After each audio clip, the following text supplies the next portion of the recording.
Assalamu alaikum viewers, in this video we will discuss the second part of Pakistan affairs, a brief history from 1857 to 1947. Viewers, in first part we have discussed history from 1857 to 1905.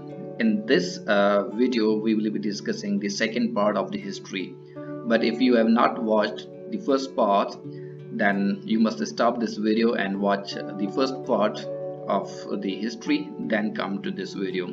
So viewers, let's get started and discuss the second phase of the history. Viewers, the second phase of the history, that is from 1905 to 1922. This phase, the second phase of this history, is also called the era of Hindu-Muslim unity. So viewers, let's discuss that what are the important events during this phase of the history. The most important event during this phase of history was the Partition of Bengal in 1905. Viewers, in October 1905, Lord Curzon announced and implemented a partition of Bengal. He found Bengal too large a charge for one governor and decided to redraw its boundaries.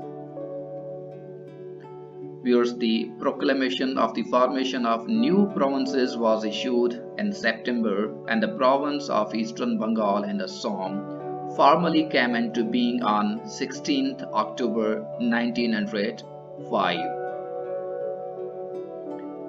Viewers, now let's discuss that what was the reaction of Hindus towards the partition of Bengal. Hindus bitterly opposed this partition. They blamed the British government that it has favored Muslims by giving them a province, and it has disrupted the Bengali nationality, and it has injured the nationalist and patriotic movement and spirit of the people of India. So the reaction of Hindus was very bitter and aggressive towards the partition of Bengal.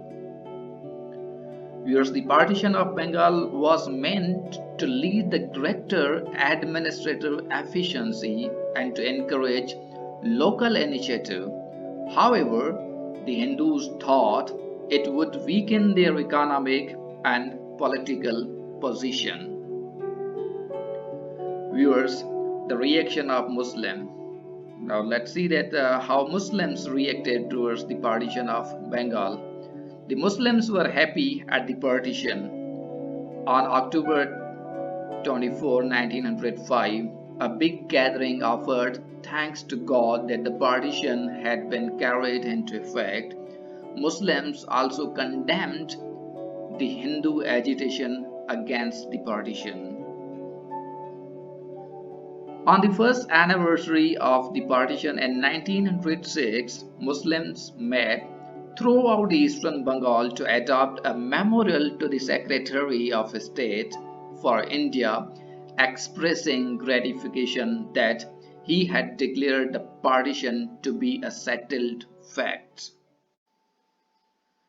Viewers, another major development during this phase after the partition, when the Muslims were celebrating and Hindus were protesting, it was the Simla deputation. The Hindu attitude during the anti-partition agitation had convinced the Muslims of the futility of expecting any justice from the Hindu majority. Therefore, to safeguard their interests, Muslim leaders drew up a plan of separate electorates for their community and presented it to the Viceroy, Lord Minto, at Simla on October 1st, 1906.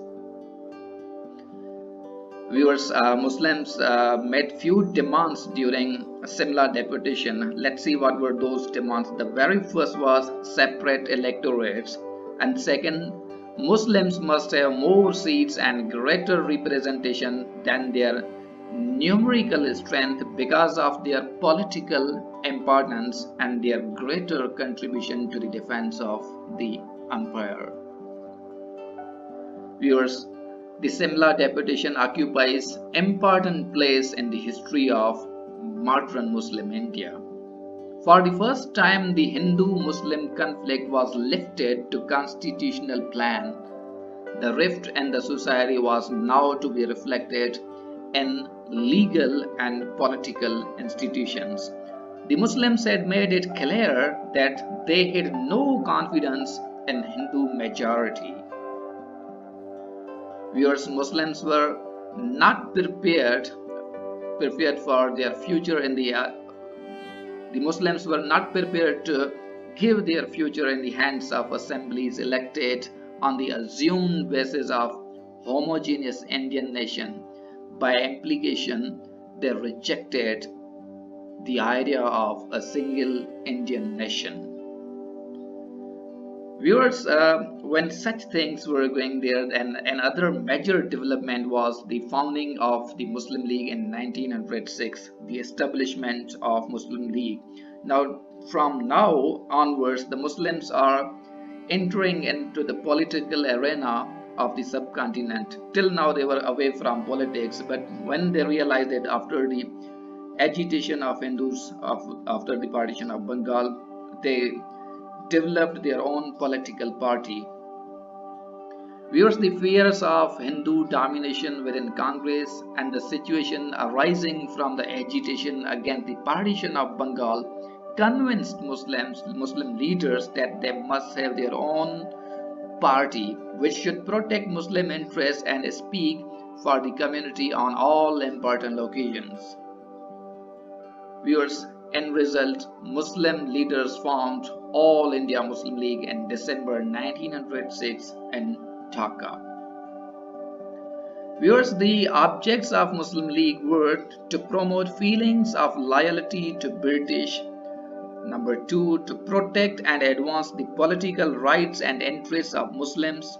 Number 3, to prevent the feeling of hostility towards other communities.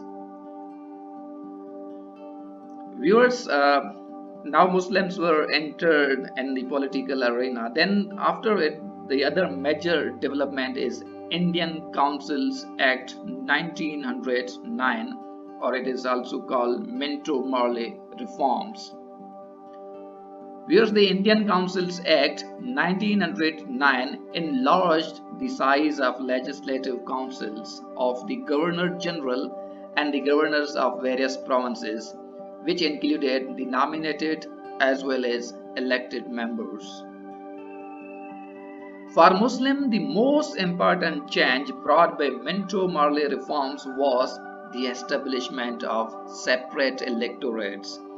The demand of similar deputation was made and a system of separate Muslim representation was introduced.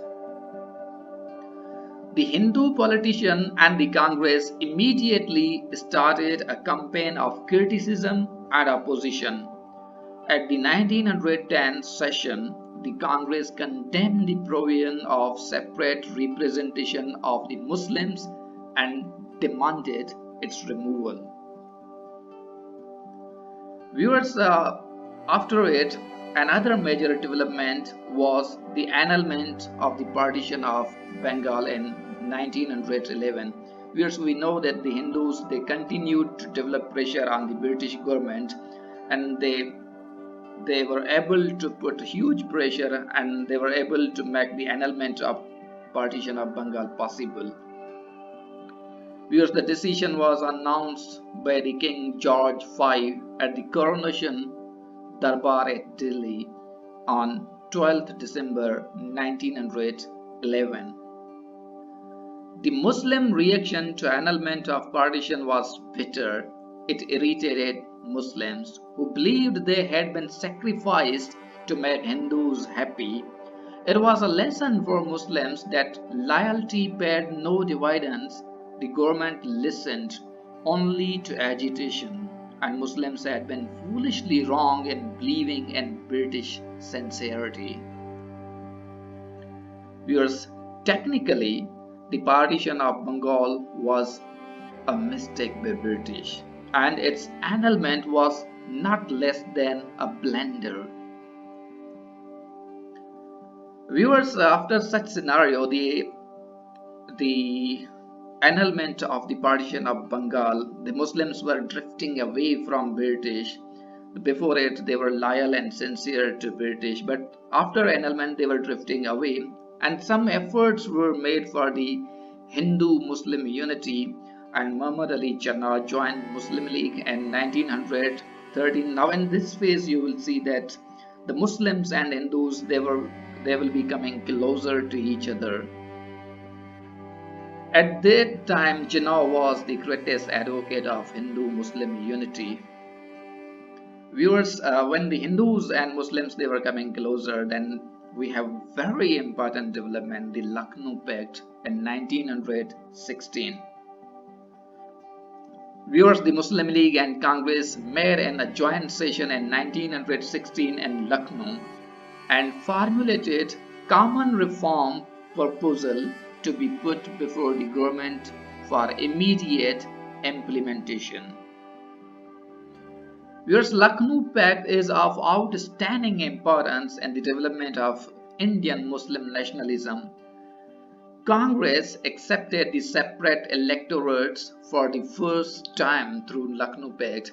Lucknow Pact was expected to lay the foundation of a permanent united action against the British. The Lucknow Pact and the non-cooperation movement in which Congress collaborated with the Khilafat movement showed the force of unity, and had it been further pushed to political struggle could have marked the beginning of a new era. The Lucknow Pact is also called the Pact of Unity between Hindus and Muslims. They united for self-government in India and sent a clear message to British that they must leave the subcontinent. Viewers, when the Muslims and Hindus they were jointly putting pressure on India, then they gave the Government of India Act 1919. These reforms were given by the British government to introduce self-governing institution gradually in India. However, Indian nationalists did not consider these reforms sufficient, and they continued to develop pressure on British governments. Viewers, when we see that the Muslims and Hindus they were developing pressure, then we see that an aggressive response was coming from British and in the form of Rowlatt Act 1919, and when that was implemented, then the tragedy of Amritsar. Viewers, the Revolutionary Crime Acts of 1919, popularly known as Rowlatt Act or Black Act, was a Legislative Council Act passed by the Imperial Legislative Council in Delhi on 18th March 1919, indefinitely extending the emergency measures of preventing indefinite detention without trial or judicial review. The Rowlatt Act gave powers to the police to arrest any person without any reason whatsoever. The purpose of the act was to curb the growing nationalist movement in the country. Viewers, Gandhi started his Satyagraha campaign against government. The response to this protest call was amazing. Towns and villages in every part of the country joined with one another to make successful protest. Some leaders were arrested during the protest.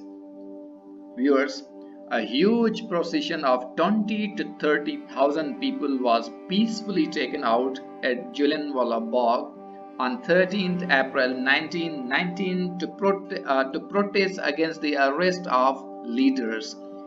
They were peacefully listening to the speeches of leaders when General Dyer immediately deployed his troops and without any warning opened fire. In result, 379 people were killed and over 1,200 wounded. This incident worsened the situation of subcontinent. Viewers, if we look at the British, the World War One was going on during this phase also from 1914 to 1918. During this phase of history, British was facing hard time and it was involved in World War One and it was facing difficulties in subcontinent also. The British economy was declined and the historian believes that the people of subcontinent they had the opportunity to get their independence during this phase also. As British was involved in World War One, they could have got their independence during this phase also, but they failed. Viewers, then another major development during this phase was the Khilafat movement in 1919. Muslims started Khilafat movement in subcontinent in 1919. It was a religious movement. The main objectives of the movement were to maintain the Turkish Caliphate, to protect the holy places of the Muslims, and to maintain the Ottoman Empire. Viewers, Hindus also joined Muslims in Khilafat movement and both communities jointly protested against British government. Though Khilafat movement did not achieve its aims, it was in fact a failure. However, Gandhi breached the Lucknow Pact and started non-cooperation movement. Because these are the major important events during the second phase of the history of subcontinent. Viewers, if we conclude this all, the both phases, we can say that from 1857 to 1905, the Muslims were in a state of neutrality.